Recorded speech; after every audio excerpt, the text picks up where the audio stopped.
안녕하십니까. 바른 목소리 정북 방송을 찾아주셔서 감사합니다. 오늘 방송도 반북 맹꽁이 데일리NK의 가짜 뉴스를 뽑았습니다. 데일리NK는 이런 제목의 기사를 헤드라인 기사로 내보냈습니다. 생계난 겪는 군관들, 제대희망, 국방성, 반역행위 저지나서. 이 기사의 내용은 이렇습니다. 소식통에 따르면 최근 군관 가족들이 생활이 헤어나기 힘들 정도로 어려워 생계를 책임져야 하는 군관들 사이에서 제대를 희망하는 일이 늘어나고 있다. 실제 청진시에 주둔하고 있는 고사총 부대와 그 주변 부대의 군관 가족들은 신종 코로나 바이러스 감염증 사태가 발생한 지난해부터 식량 사정이 악화돼서 더는 생계를 이어나가기 어려울 정도로 생활난을 겪고 있다는 전언이다. 북한 소식통이 이렇게 말했다는 겁니다. 이 말이 왜 거짓말인가에 대해서 판단하시려고 하시게 되면 인민군의 후방 공급 체계에 대해서 잘 알아야 합니다. 우선 인민군에는 전쟁이나 자연재해 등을 대비한 전투예비 식량이라는 게 있습니다. 전투예비 식량에는 쌀, 건빵, 말린 쌀밥, 말린 된장, 말린 간장 뭐 이런 것들이 속하죠. 소금 이렇게 속하는데 또 건된장, 건쌀밥, 건간장 이렇게도 부르기도 합니다. 그런데 건빵, 말린 쌀밥, 건된장, 건간장 같은 건 군인들이 개별적으로 보관하지 않고 있습니다. 이런 것들은 대대 후방 창고, 또 중대 후방 창고를 가지고 있는 중대들에서는 중대에서 보관하고 있는 거죠. 전투예비 식량은 군인들이 개개인이 보관하고 있어야 하기도 하지만 양식 창고를 가지고 있는 초대, 중대, 대대, 연대 이상급 그 분대들에서는 창고들이 보관하기도 합니다. 그리고 이런 전투예비 식량은 개인이 얼마, 중대는 얼마, 대대는 얼마, 연대는 얼마, 사단, 군단은 얼마씩 비축하고 있어야 한다는 그런 규정이 있습니다. 이거는 법이고 무조건 지켜야 합니다. 지키지 않게 되면 군대는 어떻게 합니까? 군법으로 처벌하죠. 그렇기 때문에 이건 무조건 비축하고 있어야 됩니다. 이건 규정이고 법이거든요. 우선 인민군 군인들은 1인당 4kg에 달하는 전투예비 식량을 본인이 보관하고 있어야 됩니다. 미대라고 있거든요. 미대라는 게 있습니다. 각기색 천으로 된 한 요만큼 된 천인데 가운데 딱 나눴죠. 그래서 요쪽에는 2kg 들어가게 있고 요쪽에는 2kg 들어가게 되어 있습니다. 이런 주머니란 말이에요. 거기에 이제 배낭 뒤에 이렇게 묶습니다. 4kg 오게 되면 며칠분 식량이 나면 5일분 식량입니다. 하루에 식량 공급 규정량이 800g이거든요. 개인들이 식량을 자기 배낭고에 보관하고 있게 되면 국군에서는 3을함이라고 하나요? 그 배낭고라고 부릅니다. 개인들이 가지고 있는 걸. 그런데 개인들이 이렇게 4kg씩 되는 이 식량을 보관하고 있게 되면 여름이면 그게 뜰 수도 있고 그리고 또 벌레가 먹을 수도 있는 거죠. 그래서 보관이 제대로 안 되는 겁니다.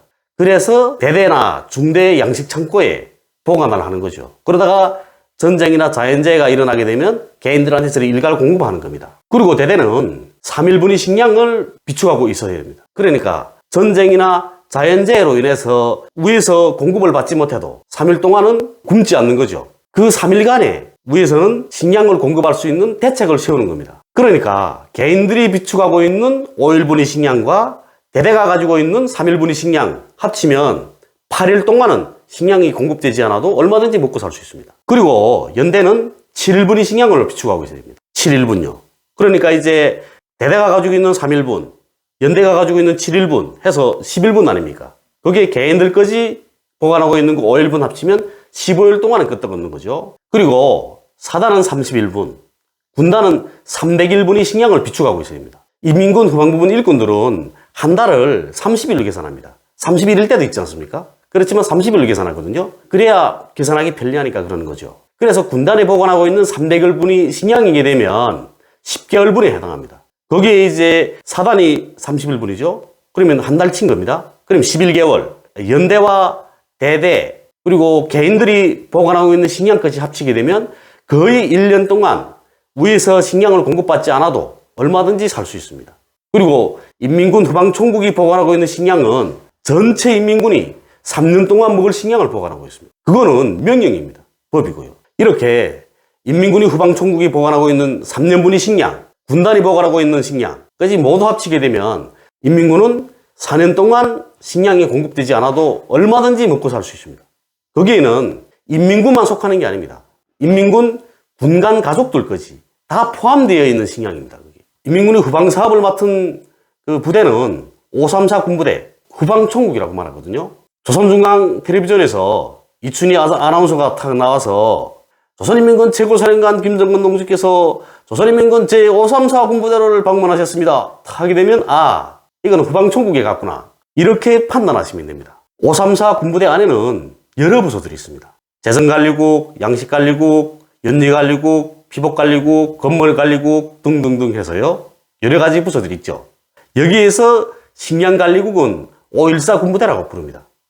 그리고 514 군부대는 북한의 도인민위원회, 시인민위원회, 군 구역인민위원회들 여기에까지 514과라는 전문 부서가 배치되어 있습니다. 514과에서는 식량만 다루는 게 아니고 기름, 간장, 된장, 소금, 돼지고기, 소고기 이런 육류들 그리고 물고기까지 이런 것까지 다 다룹니다.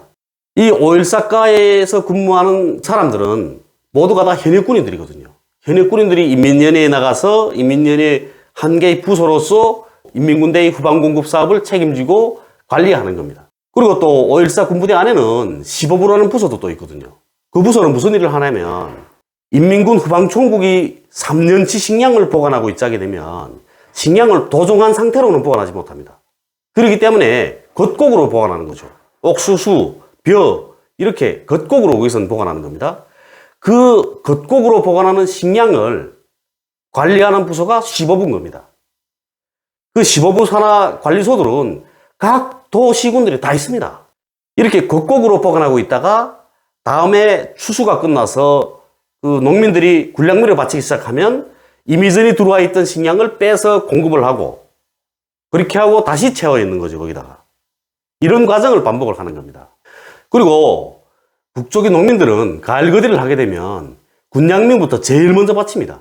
내 먹을 게 없어도 군량미부터 바치거든요. 그렇게 어렵던 고난행군 시절, 그 시절에도 인민군은 굶기지 않았습니다. 전량 800g 다 공급했거든요. 그리고 또 인민군 부대들마다 3개월치 식량을 자체로 확보해서 마련하기도 했습니다. 그렇게 해서 인민들이 부담을 줄여드리는 거죠. 인민군이 후방공급 체계가 이렇다는 걸 아시게 되면 데일리 NK처럼 그리고 예전에 강명도도 그런 개소리를 제쳤습니다. 인민군대가 식량이 없어서 굶고 도둑질을 한다. 강도로 변했다. 이런 말은 할 수 없는 겁니다.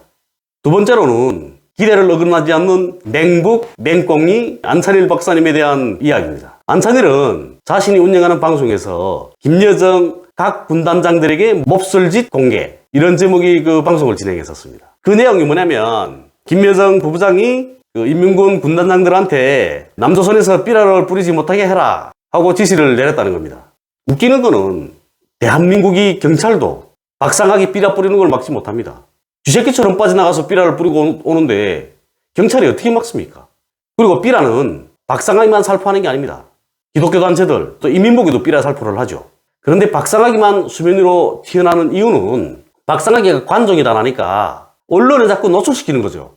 내가 언제 어디서 대북전단을 날리겠다.